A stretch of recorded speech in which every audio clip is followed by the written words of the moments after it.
General Sagat Singh नहीं होते या चंदन सिंह नहीं होते तो बांग्लादेश नहीं होता। शाहरुख खान की ये मूवी है, सचिन तेंदुलकर ने ये किया। हम उस तरीके से सोल्जर्स की बात नहीं करते हैं। हम्म। सिर्फ 62 और 65 का वॉर हो, एक लंबा वॉर हो, वो आपके घर तक तो उसके उसके इम्प्लीकेशंस आपके घर तक तो पहुंचेंगे ही पहुंचेंगे। दैट लार्जली सोज देयर बाइस टुवर्ड्स सिविलियंस। हम्म। मिलिट्री को भी इस माइंडसेट से बाहर आना होगा। जो आपने सेल्फ क्रिएटेड आइसोलेशन जो किया था, हम्म। ये उसका ही आउटकम।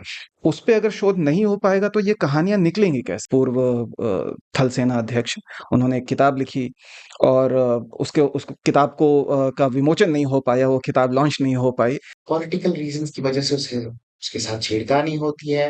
कहीं मुद्दा ये भी तो नहीं है, एक तरह की का डर, एक तरह की परेशानी कि अगर हम इन चीजों के बारे में बात करें तो ये भी मुद्दे निकल करके आएंगे। तो ये ना सरकार के लिए, ना आर्मी के लिए, ना सोसाइटी के लिए, तीनों में से किसी भी के लिए ये अच्छा नहीं है।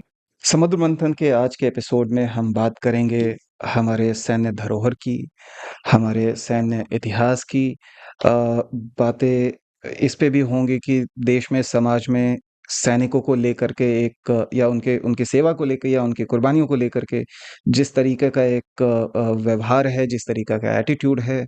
बात होगी कि कैंटोनमेंट्स क्यों एक आइलैंड की तरह बने रहते हैं। भारतीय सेना को लेकर के बहुत प्रतिष्ठित संस्था है, लेकिन इस पे कुछ दाग भी हैं, तो बातें उस पे भी होंगी।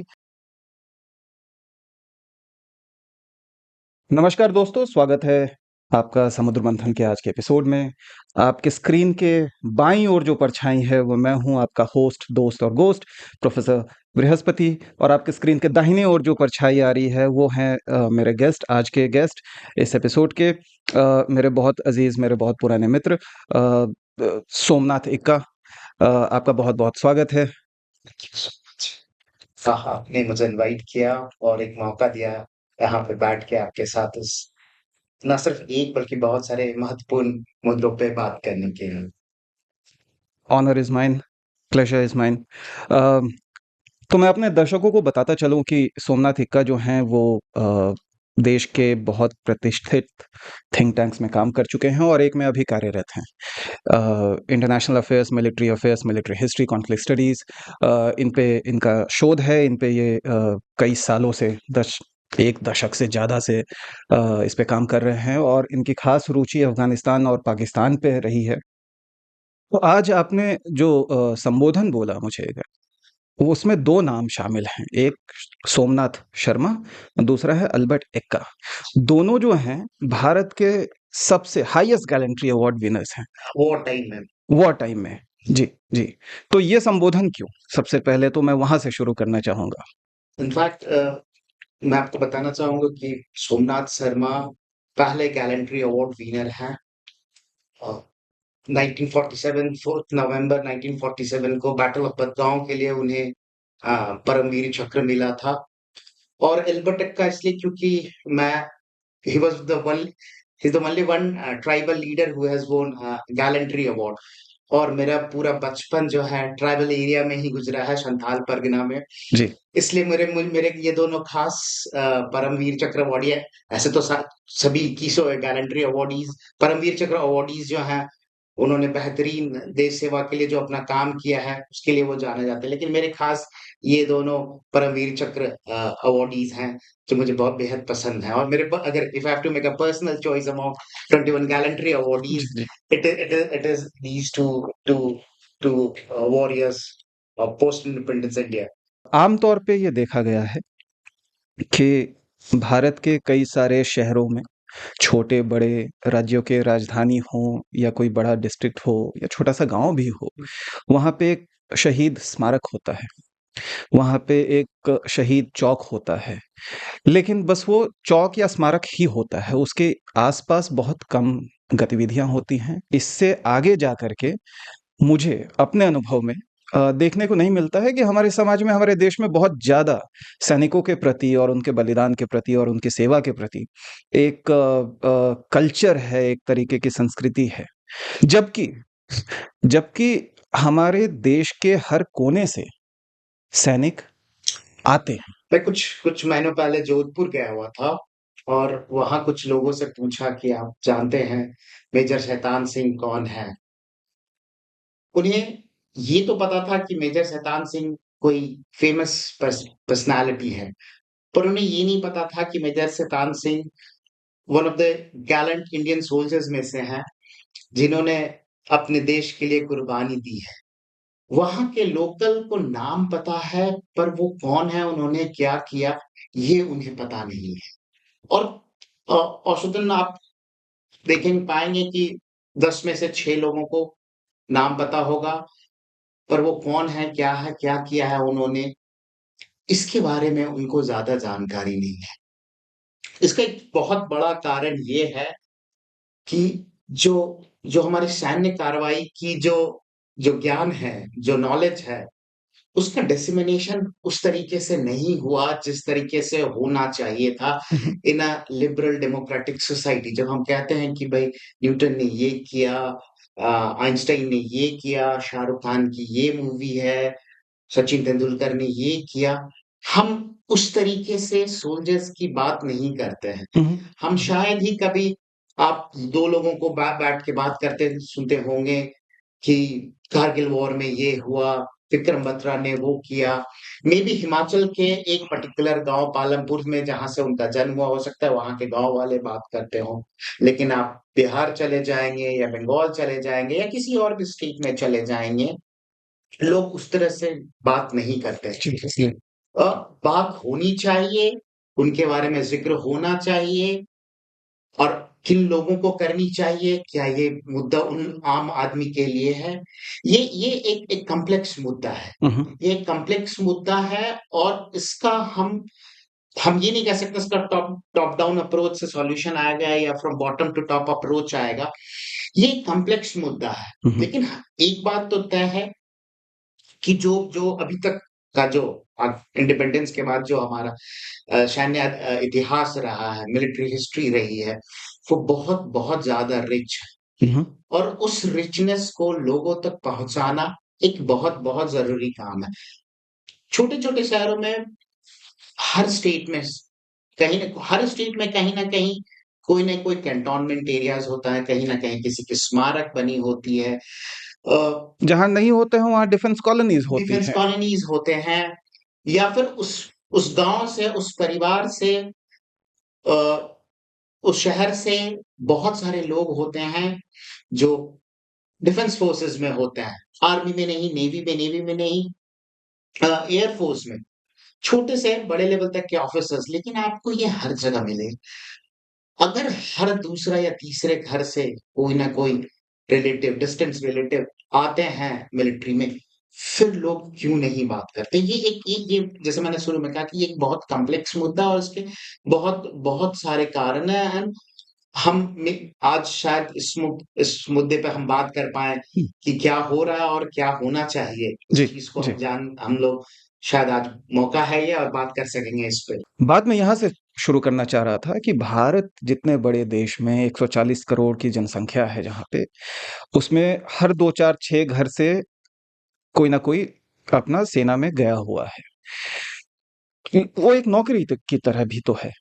वो एक नौकरी कर रहे हैं, ये एक हज़ार्डस नौकरी है, जैसे कि और भी होते हैं। ये करने की ज़रूरत क्यों है? ऑनर, रिमेंबर, कमेमोरेट हम अपने फॉलन सोल्जर्स की या हम उनके शूरवीरता की क्यों करें? The concept of nation building and public participation is where lies the concept of honoring our soldiers. हुँ, हुँ। अगर आप अपने गैलेंट्री अवॉर्डीज के बारे में नहीं बताएंगे, आप सेंस ऑफ पेट्रियोटिज्म जो है या उसका एक और फॉर्म में नेशनलिज्म जो है या सिविक कंसिस्टेंस हुँ, आप नहीं बता सकते हुँ, लोगों में। वो अगर आपको वो हुँ, जागृत करना है तो आपको हमारे जो जो सिपाही हैं, जो एयरमैन हैं, जो सीमेन हैं हाँ, सीमैन हैं, उनकी बहादुरी के किस्से लोगों तक लेके जाना होगा। आप तभी पेट्रियोटिज्म को, नेशनलिज्म को और सिविक कंसेंसस को बढ़ावा दे सकेंगे। और कोई कोई जंग जो है वो सिर्फ अ, उसका उसका सिर्फ ये मतलब नहीं होता कि वो युद्ध तक सीमित होती है। उसकी उसका जो आप क्या कहेंगे, उसका जो उद्देश्य जो है वो सिर्फ जंग तक सीमित नहीं होता। उसकी उसकी उसकी वैल्यू जो है जंग के बाद भी होती है। जब हम किसी शूरवीर के बारे में बात करते हैं, तो हम क्यों बात करते हैं उसके बारे में?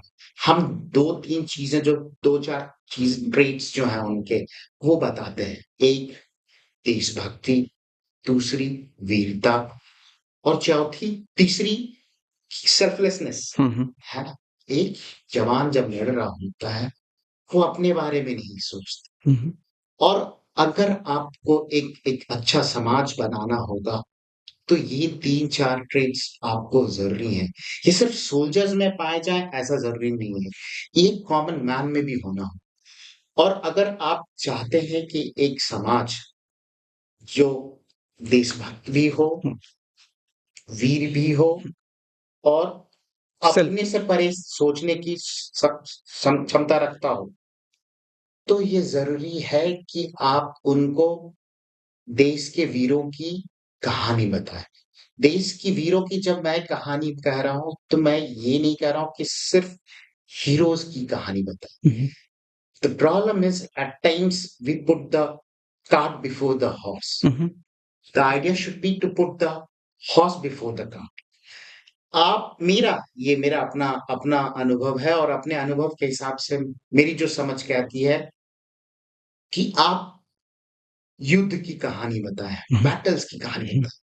Let people choose their own heroes. Hmm. Hmm, hmm. Problem क्या होता है, हम सिर्फ 1, 2, 3, 4 हीरोज़ के बारे में बताते हैं। हुँ, हम अपने युवा पीढ़ी को, ख़ास करके जो नौजवान हैं, जो बच्चे स्कूल्स में हैं, हुँ।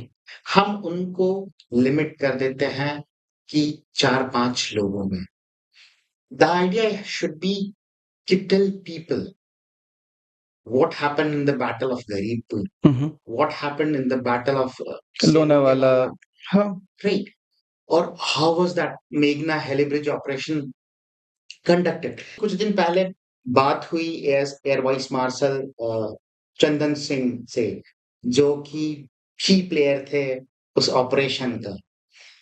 अ, मुझे समझ में आया कि मुझे इतने साल लग गए इस बात को समझने में कि ये भी हुआ। हुँ, हुँ। कुछ लोग कहते हैं कि Manek Shaw was the hero of 71 war and 71 हाँ, वॉर। हाँ, उनके लीडरशिप में लड़ा गया वो। पर कुछ खास लोगों से आप बात करेंगे जो उस युद्ध में थे, जी, किसी जी, न किसी जी, तरीके से जी, जुड़े थे। जी। आप उनसे पूछिएगा तो वो कहेंगे कि अगर भगत सिंह नहीं होते, जनरल भगत सिंह नहीं होते या चंदन सिंह नहीं होते तो बांग्लादेश नहीं होता। हुँ, हुँ। मैं इसलिए ये आपको बात बता रहा हूँ कि एक देश को पे एक हीरो अगर आप थोप देते हैं, हुँ, हुँ। तो उस युद्ध में और जो लोगों ने पार्टिसिपेट किया था, हुँ, हुँ। उसकी उनकी क्या भूमिका थी, वो हम मिस कर जाते हैं। और मेरे पास फिर वो मौका नहीं रहता कि मैं किस किसको अपना हीरो चुनूँ। हुँ, हुँ। हर आदमी अपने हिसाब से हीरो चुनता है। ही हाँ, अंत में आप ये कह सकते हैं कि हीरो ए हो या बी हो, हुँ। हीरो तो हीरो होता है। लेकिन बहुत सारी चीज़ें, बहुत सामाजिक पृष्ठभूमि, किस स्टेट से आए हैं, किस चीज़ से, वो भी बहुत लोगों के लिए मायने रखते हैं। पंजाब में एक एक वो स्टेट है जहाँ मिलिट्री कल्चर बहुत ही स्ट्रॉन्ग है। हुँ, हुँ। बहुत से नहीं, 5 साढ़े 500 सालों से मिलिट्री कल्चर वहाँ पे बहुत ही स्ट्रॉन्ग है। हुँ, हुँ। लोग वहाँ पे कद्र करते हैं अपने हीरो की। आपने अभी कुछ देर पहले कहा कि बाना सिंह जी जो लिविंग लेजेंड हाँ, हैं, हाँ। सियाचिन ग्लेशियर सियाचिन पे ऑपरेशंस के लिए 87, 88, 87 87 में 87 उन्होंने पार्टिसिपेट किया था। उनके नाम पे तो वो पोस्ट का नाम भी अब बाना बाना पोस्ट पोस्ट उनके नाम रख पे दिया है। गया है। फिर कुछ दिन पहले वो मोहाली में हॉस्पिटल में अपने इलाज के लिए गए थे जी, जी, और सारे लोग वहाँ खड़े हुए। जी। और मैं अब आता हूँ मेरे गाँव के पास के एक गाँव में, वहाँ से एक वीर चक्र अवॉर्डी है अच्छा। और वहाँ के गाँव वालों को नहीं पता है कि वो अवॉर्डी उस गाँव से एक खिलाड़ी है, हुँ, हुँ। जो कुछ दिन इंडियन टीम में भी खेला, आईपीएल में भी बड़े नाम कमाए, बड़े-बड़े बालों वाला खिलाड़ी था अच्छा। और लोग वो जानते हैं कि वो खिलाड़ी आईपीएल में खेलता है पर उनको ये नहीं पता है कि उनके गाँव का ही लड़का, चंडापुर नाम है उस गाँव का, वहाँ से एक वीर चक्र अवॉर्डी भी है। तो ये एक एक ट्रेजेडी है। अगर आप मेरे नज़रिए से देखें, मुझे ये पता है कि वहाँ से एक एक क्रिकेट प्लेयर है जो बाद में जमशेदपुर शिफ्ट कर गई फैमिली और वहाँ से उसने खेली। तो ये एक एक आप कह सकते हैं एक तरह की ट्रेजेडी है जहाँ पे हीरोज़ जो है हमारा बहुत लिमिटेड हो गया है और सोसाइटी ऊपर में। से शायद एक थोपा हुआ है कि थोपा ये 2, 4, 6 हैं अच्छे आपके। हैं जिनको आप पूजा कर सकते हैं। मेरा मानना है कि सोल्जर्स की पूजा आप ना करें कोई बात नहीं, लेकिन उनकी जानकारी होना बहुत ज़रूरी है। बैटल स्टोरीज़, वॉर हीरोज़ इनकी जानकारी होना बहुत ज़रूरी है। अगर आप जो देश नेशन बिल्डिंग की बात करते हैं, तो उसके लिए ये बहुत ज़रूरी है कि आज की युवा पीढ़ी बच्चों में इन ये जागरूकता हो कि 47 के युद्ध में क्या हुआ है और 62 65 के, के, 65 62 के। के, 71 के युद्ध में आपको बैटल के जो जो इंट्रिकेसीज़ हैं उसमें जाने की ज़रूरत नहीं हुँ, है। हुँ। आप बिना हुँ, हुँ। इंट्रिकेसीज़ में जाए हुए, हुँ, हुँ। आप बिना अपने टेक्निकल डिटेल्स के भी आप लोगों तक ये कहानी पहुँचा सकते हैं। हुँ, आप देखिए बैटल ऑफ लोंगेवाला जब मूवी बनी, कुलदीप सिंह चांदपुरिया हुँ। लोग शायद नहीं जानते, लेकिन वो ये जानते हैं कि सनी देओल ने वो रोल किया। हाँ, पर ये मूवी एक बहुत बढ़िया ज़रिया था लोगों तक ले जाने की बात कि क्या हुआ, बैटल ऑफ लोंगेवाला में क्या हुआ था। तो मेबी मूवीज़, कॉमिक और बहुत तरीके हैं जिससे हम अपने सोल्जर्स की बात पहुँचा सकते हैं। जो 3 पावरफुल इंस्टीट्यूशंस हैं, किसी भी सोसाइटी के किसी भी कंट्री के, हाँ। स्टेट, सोसाइटी, मार्केट तीनों को साथ मिलकर आना होगा, हुँ, तभी हम जो अपनी जो विरासत जो है, जो हमारी मिलिट्री हिस्ट्री है, जो हमारे जो सैनिकों ने जो कुर्बानियाँ दी हैं, जो हमारे आर्मी ने, हमारी नेवी ने, एयर फोर्स ने हमारा जो योगदान दिया है, उनकी जानकारी हम चाहेंगे कि स्टेट सरकार जो है वो कुछ प्रोग्राम्स लेके आ जाए और वो हो जाए, लोगों तक बात पहुँच जाएगी। ऐसे नहीं होगा, सोसाइटी को अपने लेवल पे भी काम करना होगा और जब मैं ये कह रहा हूँ कि market the third most powerful institution in any democratic society, इनको प्रमोट करना होगा। हुँ, आप कैसे प्रमोट कर सकते हैं? इवेंट्स ऑर्गेनाइज़ करा सकते हैं। आप थिंक टैंक्स को प्रमोट कर सकते हैं, हुँ, हुँ। उनके लिए फंडिंग कर सकते हैं, आप चेयर ऑफ एक्सीलेंस बोल सकते हैं। आ आप से फॉर एग्ज़ाम्पल मैं से इंडियन मिलिट्री हिस्ट्री पे एक चेयर खोल दूँगा हुँ, हुँ। और ख़ास करके पीएसयूज़ को बहुत पीएसयूज़ हैज़ द पोटेंशियल हुँ, हुँ। उनके पास वो पोटेंशियल है कि वो उनके पास रिसोर्सेज़ भी हैं, उनके पास पोटेंशियल्स भी हैं कि वो इस फ़ील्ड में इन्वेस्ट करें ताकि लोगों तक ये बात पहुँच सके कि भई हमारे सोल्जर्स ने क्या किया था। बिल्कुल, बिल्कुल। बहुत सही बात बोली आपने और आम जनमानस को एक सैनिक की जो सेवा है, वीरता है या शहादत है, उसके उसकी चिंता, उसकी उसको एक ऑनर करना इसलिए भी ज़रूरी है क्योंकि युद्ध बस सेनाएँ नहीं लड़ती हैं। फ्रंट पे वो लड़ती हैं लेकिन युद्ध अब आपके पीछे भी चलता है। अगर एक देश युद्ध से गुज़र रहा है, तो उस देश की अर्थव्यवस्था चौपट हो गई है। वहाँ पे जो आपका राशन है, आपकी जो सामग्रियाँ हैं, गैस, तेल ये हर कुछ वो सेना को जाने लगेगा। आप भी युद्ध की चपेट में आते हैं। तो मैं यही सोच रहा था यूक्रेन का भी आपने आपने एक एक आपने बहुत अच्छे तरीके से इसके एक पक्ष को रखा। हुँ, मैं दूसरा पक्ष को एग्ज़ाम्पल के साथ बताना चाहूँगा कि 99 का जो कारगिल वॉर हो रहा है, जिसकी हम 25वीं एनिवर्सरी मनाएंगे 2024 में, तो it was the first televised hmm. War India has fought. आपके वॉर जो था वो आपके ड्राइंग रूम में आ रही थी, लाइव ब्रॉडकास्ट हो रहा। सो Kargil somehow became people's war। हम्म। युद्ध में सैनिक कैसे परफॉर्म कर रहा था, ये आपके मोराल को भी इम्पैक्ट कर रहा था एज अ मासेस। मैं सॉरी, आपको मैं काट रहा हूँ, लेकिन मैं थोड़ा सा बोलूंगा कि ड्राइंग रूम में करगिल से पहले भी आ गया था वॉर। जी।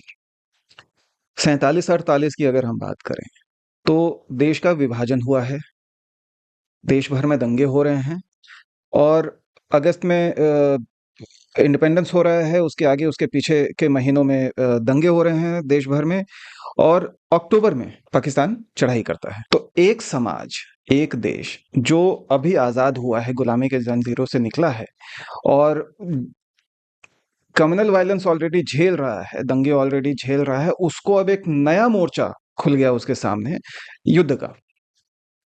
तो मुझे नहीं लगता है कि ये ड्राइंग रूम से में नहीं आया होगा। अगर अगर बात करें हम 71 की, तो लड़ाई शुरू होने से पहले देश में लगभग 10 मिलियन से ज्यादा रेफ्यूजी, बांग्ला ईस्ट पाकिस्तान जो होता था उस समय का, वहां के रेफ्यूजीज आपके अंदर आ गए, आपके भारत के अंदर आकर के शरण लिए हुए थे। अ, उनका रहना, खाना पीना, दवाई, डॉक्टर्स, उसका खर्चा कहाँ से आएगा? वो आपके, जो सरकार अपना पैसा कहीं और खर्च कर सकती थी, वो वहां जा रहा था। इसी तरीके से 62 की लड़ाई में हमने सुना है कि घरों से आपको जेवर वगैरह जो है, सोने चांदी, उसको बेचने पड़े थे अर्थव्यवस्था को संभालने के लिए, वॉर के एफर्ट को आगे बढ़ाने के लिए।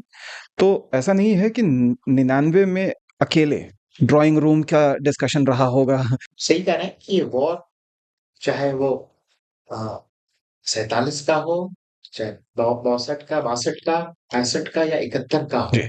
वो वो आपके घर तक पहुंचती है। मैं बोलूं 99 का वॉर वो पहला वॉर था जो आप टेलीविजन पे लाइव ठीक है। देख रहे हाँ। हैं। हाँ। और वो एक लाइव क्रिकेट मैच की तरह था, जो कि उस वक्त वर्ल्ड कप में भी खेल रहे थे। 99 का वर्ल्ड कप हो रहा था, जी। शायद इंग्लैंड में हो रही थी। आप लाइव देख पा रहे हैं कि बोफोर्स कैसे काम कर रही है, वे अलग अलग रेजिमेंट्स कैसे जा रहे हैं, आर्टिलरी रेजिमेंट कैसे काम कर रही है, हम्म। हमारे हीरोज कैसे वहां फाइट कर रहे हैं। हम्म। वो आपको साइकोलॉजिकली भी वो इम्पैक्ट कर रहा था, इन अ रियल टाइम मैनर वो इम्पैक्ट करी थी। हम्म। इसलिए इसलिए मैंने कहा कि 99 का वॉर जो था वो पीपल्स वॉर भी था। ओके। इस संदर्भ में मैंने कहा, ऑफ कोर्स जो वॉर जो है जब भी होगा, वो आपके घर तक तो उसके उसके इम्प्लीकेशंस आपके घर तक तो पहुंचेंगे ही पहुंचे। आपने बात की कि इसको प्रमोट करने के लिए, इस तरीके के एक चेतना समाज में बढ़ाने के लिए, सरकारी, अर्ध सरकारी, गैर सरकारी और समाज में एज अ होल, चारों को साथ में आकर के काम करना होगा। अ, लेकिन फिर मैं ये सोचता हूँ कि कैंटोनमेंट्स अपने आप में एक आइलैंड होते हैं, एक द्वीप होते हैं, जो कि शहर के, आमतौर पे शहर से बाहर होते हैं। कई दफा उनके बीच से, बीचों बीच से कोई हाईवे गुजर रही है, कोई रास्ता गुजर रहा है, एक एक गांव को, एक शहर को दूसरे शहर से जोड़ता हुआ। और वहां पे हम आते जाते मिलिट्री हॉस्पिटल देख रहे हैं, परेड ग्राउंड देख रहे हैं, या जवानों को मार्च करते हुए ऐसे ही देख रहे हैं। ये सब होता है, लेकिन जो ढांचा है अभी सेना का, वो अलग है हमारे समाज से। वो एक आइसोलेशन में है, एक बबल में है, एक आइलैंड पे है, उसको जिस भी तरीके से आप कहना चाहें। तो जब तक वो उन दोनों चीजों में आना, आवागमन नहीं होगा, तब तक ये कर पाना किसी के लिए भी थोड़ा सा मुश्किल है। आप क्या कहते हैं? आ, आपने जो मुद्दा उठाया वो बहुत ही सटीक मुद्दा है। कैंटोनमेंट जो है वो एक सिम्टम है एक लार्जर प्रॉब्लम। लार्जर प्रॉब्लम है कि आप खुद को आइसोलेट करके रखना चाहते हैं हुँ, और आप बड़े ऑफिसर से किसी भी कर्नल, ब्रिगेडियर लेवल ऑफिसर से बात करें, तो they have this very clear idea about who is civilian, who is uh, defense हाँ, personnel. हाँ। So that largely shows their bias towards civilians. हुँ, हुँ, कि ओ ये जो सिविलियंस हैं वो उस तरह से बिहेव नहीं कर पाएंगे हुँ, जैसे हम डिफेंस फोर्सेस की तरह। ये सेल्फ इम्पोज्ड आइसोलेशन जो है हुँ, ये धीरे धीरे इको चेम्बर में भी बन चुका था, हुँ, हुँ, जहां आप देखेंगे कि डिफेंस पर्सनल्स अपने में ही घुले मिले रहेंगे। जो थिंक टैंक्स भी आप लार्जली हैं जो वो खुद में ही रहेंगे, वो बस अपनी ही बात करेंगे, अपने ही लोगों की बात करेंगे। एक बहुत बड़ा प्रॉब्लम ये भी है, अगर जैसे मैंने कहा कि सोसाइटी को, स्टेट को इनिशिएट करना होगा, उसी तरह मिलिट्री को भी इस माइंडसेट से बाहर आना होगा कि दे आर सुप्रीम क्रिएचर्स और हुँ। सिविलियंस को उतना आइडिया नहीं है। अ, और ये धीरे-धीरे हो भी रहा है। अच्छा। ये धीरे-धीरे हो रहा है। उस स्केल पे नहीं हो रहा, उस स्पीड पे नहीं हो रहा, लेकिन लोग अब खुद डिफेंस पर्सनल भी समझ रहे हैं कि ये हो रहा है। हुँ, हुँ, ये एक प्रॉब्लम है। हुँ, दूसरा प्रॉब्लम जो मुझे दिखता है कि एक एक एक माउंटेन डिवीजन का ऑफिसर जो है वो वो आर्टिकल लिख रहा है से अफगानिस्तान में तालिबान और पाकिस्तान के घर हुँ, क्या हुँ, हो रहा है, हुँ, हुँ। या से आप ईरान और अ, जो है इज़राइल में और क्या हाँ, लिख रहा हाँ, है। क्या चल रहा और मैं उनसे बहुत बहुत ऑफिसर्स से जब मिलता हूँ, मैं कहता हूँ सर आपका जो कोर एरिया है, आप उस पे भी लिखें, है? हुँ, हुँ, है ना? हुँ, हुँ, क्योंकि वो आपका स्पेशलाइज़ेशन हुँ, हुँ, है ना? हुँ, हुँ।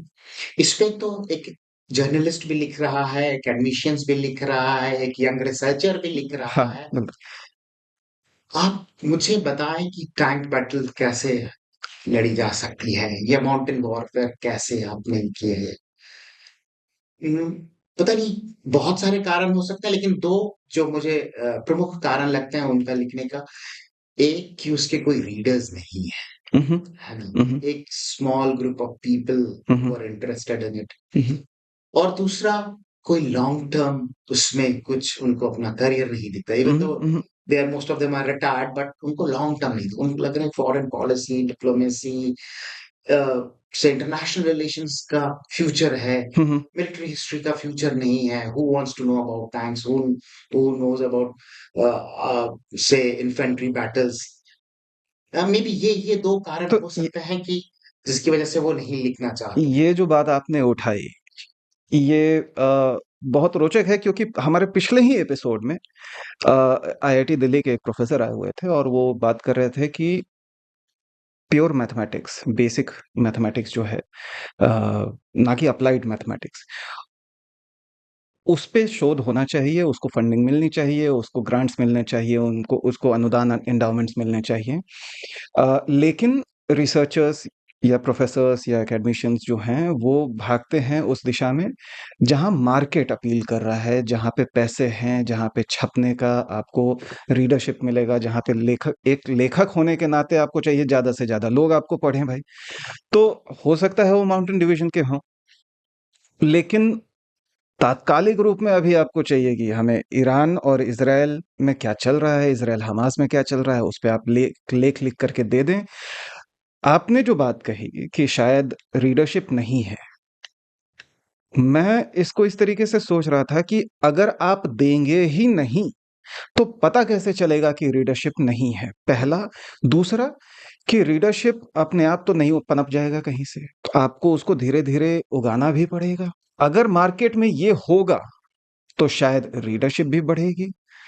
शायद आपको इन चीज़ों पे ना लिखना पड़े, शायद आप वो उन बातों पे लिख पाएँ जिनमें आपकी रुचि है, जिनमें आपका एक्सपर्टीज़ है, जिस पे आपका एक बेहतर और एक अच्छा एनालिसिस दे सकते हैं, बजाए कि इज़राइल और हमास क्या कर रहे हैं उसपे। ये बातें जैसे आपने कही कि मार्केट और ओरिएंटेड है, हाँ, market oriented, market market driven driven भी है। भी है। जी। जी। अ, और सबसे सबसे बड़ा बात है कि ये जो आपने सेल्फ क्रिएटेड आइसोलेशन जो किया था, हुँ, हुँ। ये उसका ही आउटकम है। ये उसका ही आउटकम है और फिर आप कहते हैं कि लोगों को पता नहीं है, ये कैसे हुँ, हुँ, होगा। हुँ, हुँ, हुँ, हुँ। आप जब तक आप अपनी स्टोरी बताएँगे ही नहीं, तब तक लोगों को कैसे पता चलेगी? इसी संदर्भ पे मैं बताना चाहूँगा कि भारत सरकार ने कुछ सालों पहले एक बहुत ही प्रमुख योजना शुरू की थी। अच्छा। अ, जिसको जिसको हम कहते हैं कि गैलेंट्री अवार्ड्स पोर्टल। भारत सरकार ने एक पोर्टल चलाई है, जिसपे सारे गैलेंट्री अवॉर्डीज़ के बारे में जानकारियाँ हैं। जो बैटल्स हैं, मेजर बैटल्स हैं इंडिया के, उसके बारे में जानकारी है।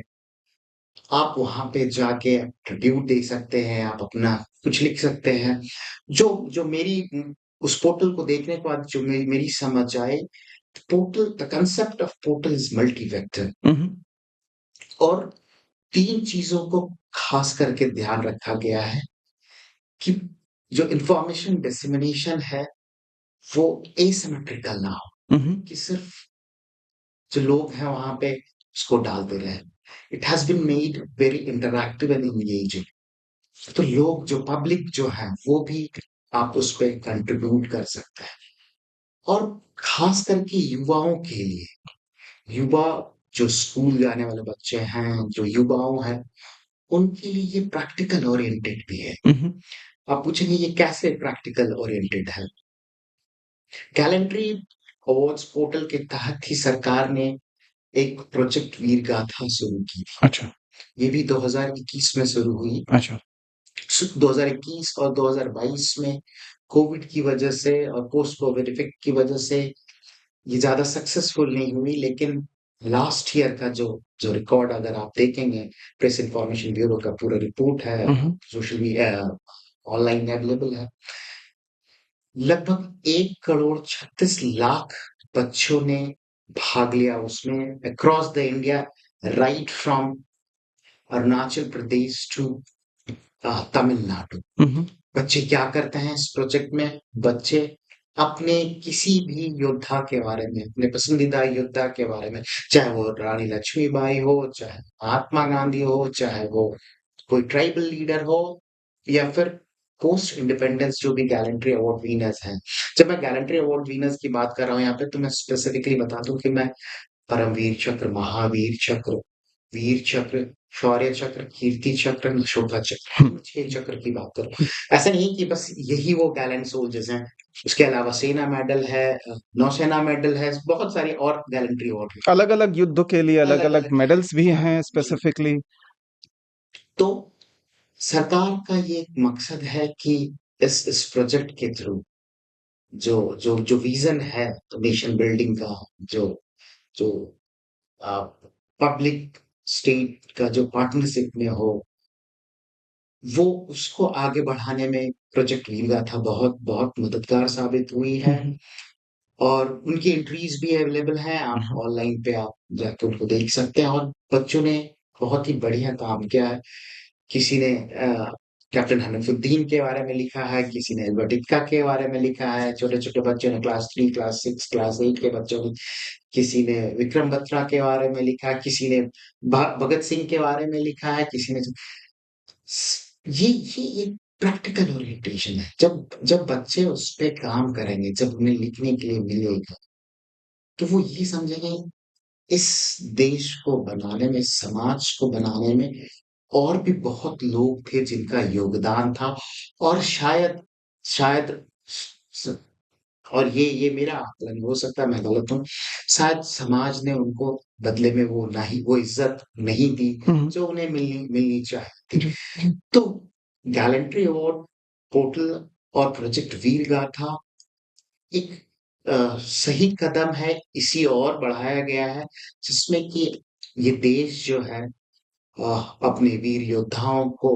अपने वीर योद्धाओं को याद करे, उनको सम्मानित करे और एक एक मुझे मेरे हिसाब से ये एक बहुत दिनों से ये ड्यू था और ये होना बहुत बहुत ज़रूरी है।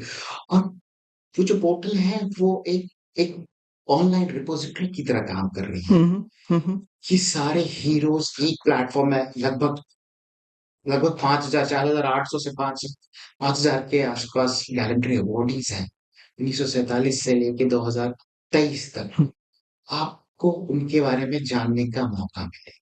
तो ये एक बढ़िया कांसेप्ट है और मुझे लग रहा है कि समय के साथ ये इवॉल्व भी होगा, नई चीज़ें भी आएँगी और शायद शायद हम ज़्यादा से ज़्यादा लोगों को, ख़ास करके जो हमारे नेशन बिल्डिंग के सबसे मेन स्टेक होल्डर हैं, युवाओं को इस ओर लेके आ पाएँगे। तो सरकार की निसंदेह ये बहुत अच्छी पहल है। गैलेंट्री अवार्ड पोर्टल और वीरगाथा जैसे योजनाओं को लेकर के सरकार आगे आई है।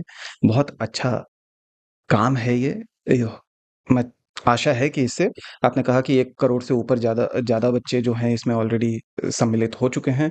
आशा है कि ये और भी इसका विस्तार हो और भी लोगों तक पहुँचे और भी स्कूल कॉलेज के बच्चे जो हैं इसमें पार्टिसिपेट करें। लेकिन मैं स्कूल कॉलेज से थोड़ा-सा अगर ऊपर जाता हूँ, भारत में अभी पीस एंड कॉन्फ्लिक्ट स्टडीज़ एक अभी अपने थोड़ा-सा शुरुआती दौर में है मैं कहूँ तो। पिछले 10-15 सालों में ही ये सब चीज़ें निकल के आ रही हैं, इस तरीके की पढ़ाई। और एक तो अपने आप में ये नया है, दूसरा कि भारत में मिलिट्री हिस्ट्री रिलेटेड चीज़ें जो हैं वो बहुत क्लोज़ली गार्डेड सीक्रेट्स की तरह रखा जाता है। हाल में ही हमने देखा कि हमारे पूर्व थल सेना अध्यक्ष उन्होंने एक किताब लिखी और उसके उस किताब को का विमोचन नहीं हो पाया, वो किताब लॉन्च नहीं हो पाई। तो ये दर्शाता है कि किस तरीके से एक गार्डेड है ये मामला पूरा का पूरा। और मैं मेरा सवाल इस तरीके से है कि अगर हम इन चीज़ों पे बात नहीं करेंगे तो अ, शोध नहीं हो पाएगा तो कहानियाँ नहीं निकल के आएँगी, कहानियाँ नहीं निकल के आएँगी तो हम वापस ज़ीरो वहीं पे पहुँच जाएँगे कि लोगों के बीच में इसकी जानकारी नहीं बढ़ेगी और जानकारी नहीं बढ़ेगी तो एक जो संस्कृति है, कल्चर है, श्रद्धा सुमन अर्पित करने का, इंडिया भारतीय जो हैं उनको अपने सोल्जर्स को रिमेंबर करें, ऑनर करें या कमेमोरेट करें, वो नहीं हो पाएगा। आपने सही कहा कि जो मिलिट्री हिस्ट्री जो है, आप 47-48 छोड़ दीजिए, आप जो इंडियन आर्मी के ऑपरेशंस थे नागालैंड में, इंडियन आर्मी के ऑपरेशंस जो हैं कश्मीर में या सीआरपीएफ पैरामिलिट्री फोर्सेस के जो ऑपरेशंस हैं नक्सल प्रोन एरियाज में, वो भी बहुत बहुत गार्डेड है वो। हुँ, और हुँ। जो इंफॉर्मेशन पब्लिक तक आती है वो बहुत फिल्टर होके आती है, बहुत उसमें छेड़खानियां हुई होती हैं। इसका सैनिटाइज़ेशन कहते हैं आप जिसको कि उसको हम, हाँ, आप इंफॉर्मेशन को आप सैनिटाइज सैनिटाइज़ करके आप आप दे पब्लिक रहे तक आप हैं।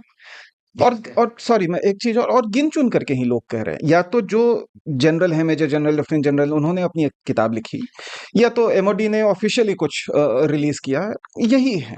बिल्कुल, बिल्कुल।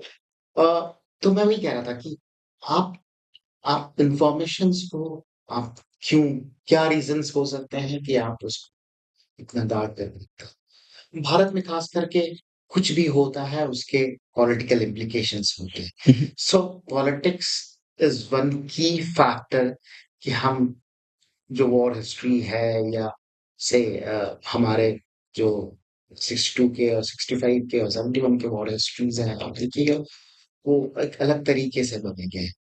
पॉलिटिकल रीज़न्स की वजह से उसे उसके साथ छेड़खानी होती है। मिलिट्री खुद नहीं अपना फेलियर चाहती है, दिखाना हुँ, हुँ, चाहती हुँ, है। हुँ। तो जो मिलिट्री बॉसेस हैं, हुँ, हुँ।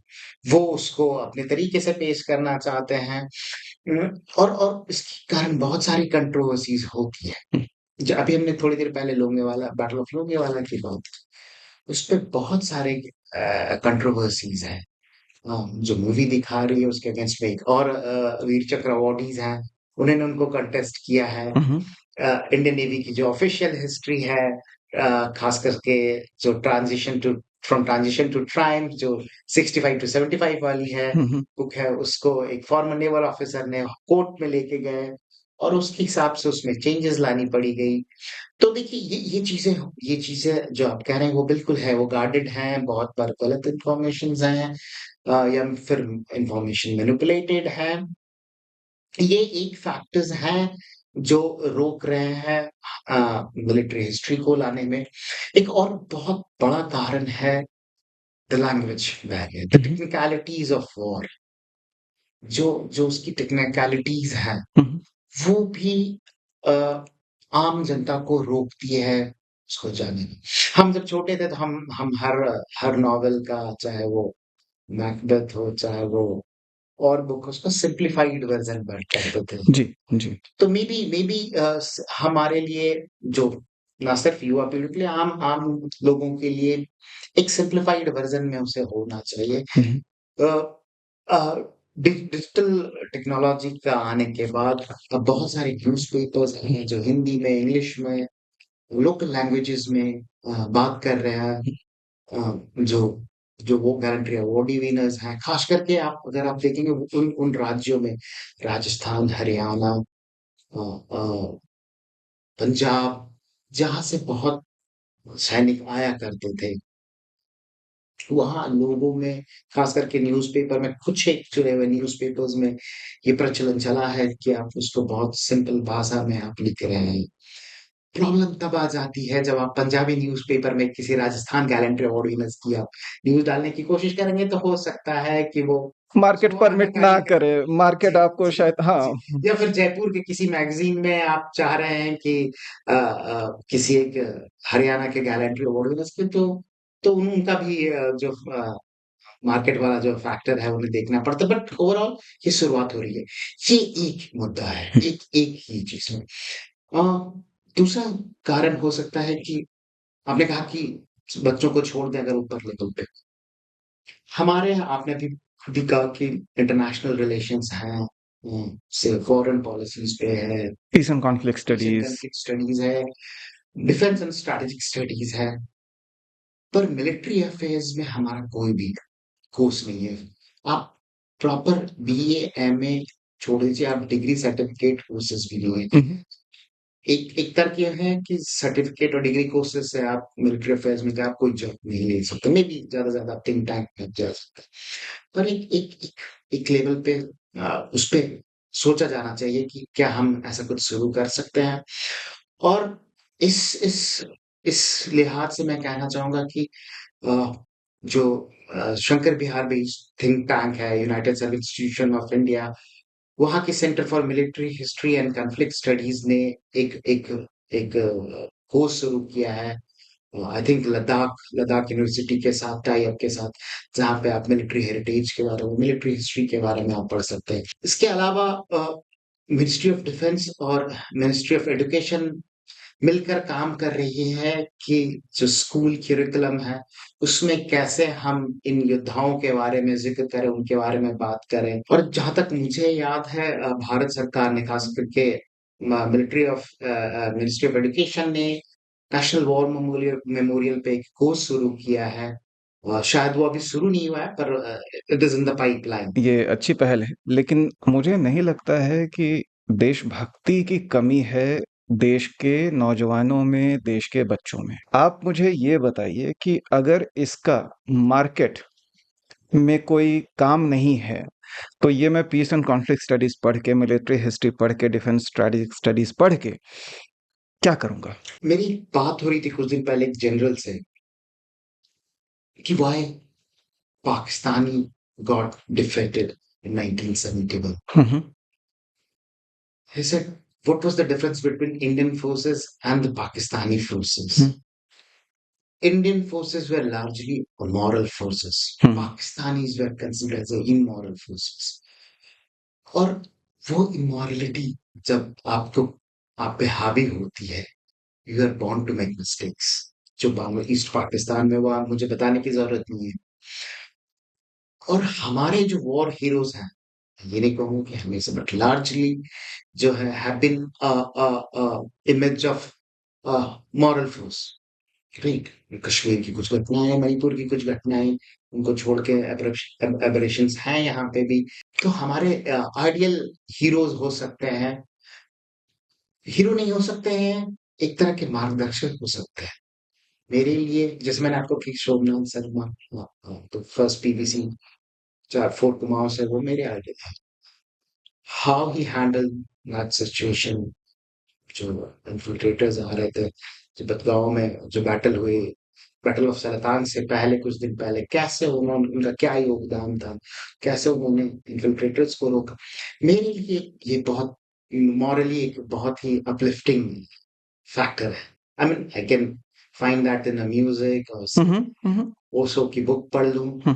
पर मैं जब इस एपिसोड को पढ़ता हूँ बाटल मुद्गांव को, तो मेरे लिए ये बहुत ही मोटिवेशनल होता है।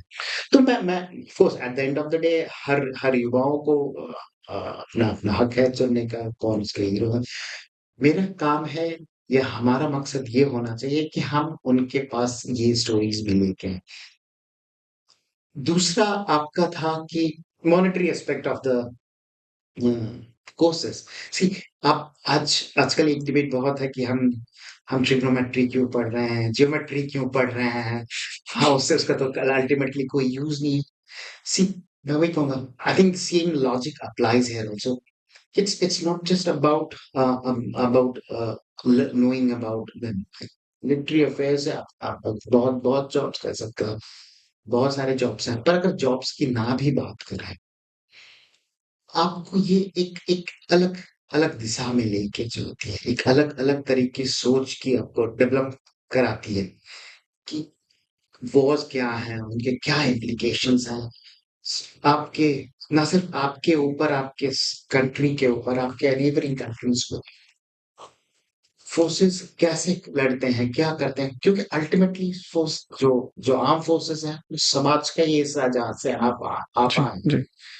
तो उनके बारे में जानना, मुझे नहीं लगता है कि कुछ गलत होगा। जैसे जैसे मैंने कहा कि मैंने हिस्ट्री में बहुत सारी चीजें पढ़ी जी। जो मुझे अब जरूरत नहीं है। हम्म। इनफैक्ट बहुत सालों तक मुझे नहीं लग रहा है मुझे आने वाले 15-20 साल में भी जरूरत पड़ेगी, जब तक मुझे अपने आने वाले जनरेशन्स को पढ़ाना ना पड़े। पर मुझे लगता है कि वो सारी इन्फॉर्मेशन बहुत बेनिफिशियल है। मेरे सोचने की प्रक्रिया पे उनका बहुत बड़ा योगदान है। तो मुझे मुझे लगता है कि इसलिए इसलिए हमें जो है, हमें मिलिट्री हिस्ट्री अफेयर्स के बारे में जानकारी होना बहुत ज़रूरी है। सैन्य हिस्ट्री पे, सैन्य इतिहास पे जानकारी बहुत ज़रूरी है, बहुत अच्छी बात है। लेकिन हम इससे पिछली बात जो हम बात कर रहे थे कि इस तरीके का इतिहास, ऑपरेशनल के अलग-अलग पहलू जो रहे हैं, उसको बहुत गार्ड करके रखा गया है। और एक तरफ वो बात है, दूसरी तरफ आपने कहा कि मणिपुर की घटना या घटनाएँ या जम्मू कश्मीर में ये एबरेशंस हैं। अम, यानी कि अपवाद हैं। कुछ लोग कहेंगे कि ये अपवाद नहीं है, ये दशक दर दशक चले हैं, दिन दर दिन होता रहा है। इस तरीके की घटनाएँ होती रही हैं। वहाँ पे स्टेट का एक्सेसेस होता रहा है और चाहे अनचाहे सेना उसकी एक पार्ट बन करके रही है उस चीज़ में, उस एक्सेस में। तो कहीं मुद्दा ये भी तो नहीं है एक तरह की का डर, एक तरह की परेशानी कि अगर हम इन चीज़ों के बारे में बात करें तो ये भी मुद्दे निकल कर के आएँगे हुँ, और इससे शायद हम जो सेना का जो एक इमेज होता है कि अरे ये तो पतित-पावन है, इनसे अच्छा कोई नहीं। ना सिर्फ चुनाव में, आम उस पे भी चल रहा था सोशल मीडिया पे कि सेना सीमा पे जो एक सैनिक है वो गोली खा रहा है, तुम यहाँ पे लाइन में नहीं खड़े हो सकते हो डिमोनेटाइजेशन के टाइम पे। तो उसको लार्जर दैन लाइफ एक इमेज है उसकी, पतित-पावन है। और ये सब जानकारियाँ बाहर आएँगी तो शायद सेना के प्रति, लोगों के प्रति, सरकार के प्रति हमारी श्रद्धा जो है वो कम हो जाएगी। देखिए, मुझे मुझे नहीं लगता कि ये सारी बातें छुपी हुई हैं। हुँ, और आप 90s के आप जितने भी, चाहे वो प्रो गवर्नमेंट मैगज़ीन्स हो, न्यूज़पेपर हो, या सरकार के खिलाफ, सबने इन मुद्दों पे ज़िक्र किया है। मैं खास करके कश्मीर के मुद्दे की बात करूँ, क्योंकि कश्मीर वो एक मुद्दा था, एक मुद्दा है, जो अ, पॉलिटिकली बहुत ही चार्ज्ड अप रहता है हमेशा, और हर हर पॉलिटिकल पार्टीज़ चाहती हैं कि अ किसी न किसी कश्मीर के मुद्दे से हम कोई ना कोई पॉलिटिकल माइलेज अ, निकाल पाएँ। तो मुझे लगता है कि इसपे बहुत डिबेट्स हुए हैं, चाहे मिलिट्री का हो, चाहे एक्सा का हो। पर eight the end of the day हमें ये समझना होगा कि इंडियन आर्म फोर्सेस जो है वो एक एक पार्ट है इंडियन स्टेट का। इंडियन स्टेट कैसे फंक्शन करती है वो रिफ्लेक्ट करता है आर्म फोर्सेस के व्यवहार में। तो मैं अभी भी मानता हूँ कि ये एब्रेशंस ही थे, है ना? State state atrocities, Indian arm forces की एट्रोसिटीज, मैं ये मानता हूँ कि लार्जली लार्जली जो इमेज है इंडिया का आर्म फोर्सेस का, ना सिर्फ मेनलैंड इंडिया में बल्कि कश्मीर में भी, ट्राइबल बेल्ट्स में भी लार्जली बहुत ही बढ़िया। और मैं इसलिए कह रहा हूँ कि मेरी कुछ दिन पहले असम राइफल्स के एक सीनियर ऑफिसर से बात हो रही थी। उन्होंने कहा कि कुछ एक लोग हैं जो हमें देखते हैं, उन्हें लगता है कि हम जो है वो ब्रूटल फोर्सेस है, पर ज्यादातर लोग जो है उनके साथ हमारा जो जो इंटरेक्शन है अ, वो बहुत बहुत ही म्यूचुअल होता है, बहुत ही आप कह सकते हैं कि दोस्ताना होता है। तो देखिए ये दोनों पहलू तो रहेंगे ही, और कोई किसी भी, चाहे वो कोई स्टेट हो, चाहे वो कोई पर्सनालिटी हो, इमेज उनका 100% नहीं हो सकता है। हम्म। कुछ पॉइंट्स ऐसे रहते हैं उसमें, कुछ चीजें ऐसे रहती हैं कि अ, आपको आपको वो आपके इमेज पे वो डेंट करती हैं, और इंडियन आर्मी के साथ भी ऐसा है। और अगर आर्म फोर्सेस ने गलतियां की हैं तो वो भी आना चाहिए बाहर, और जैसा आपने कहा कि इनको इनको इनको पर्दे के पीछे नहीं रखना चाहिए, पब्लिक में होनी चाहिए, डिबेट्स होने चाहिए, ऑफिशियल पेपर्स आने चाहिए पब्लिक के बीच में, तभी पब्लिक ऑब्जेक्टिवली उसको डिबेट कर सकेगी। अगर आप हाफ बेक्ड इंफॉर्मेशन लीक कीजिएगा तो ये ना सरकार के लिए, ना आर्मी के लिए, ना सोसाइटी के लिए, तीनों में से किसी किसी भी के लिए ये अच्छा नहीं है।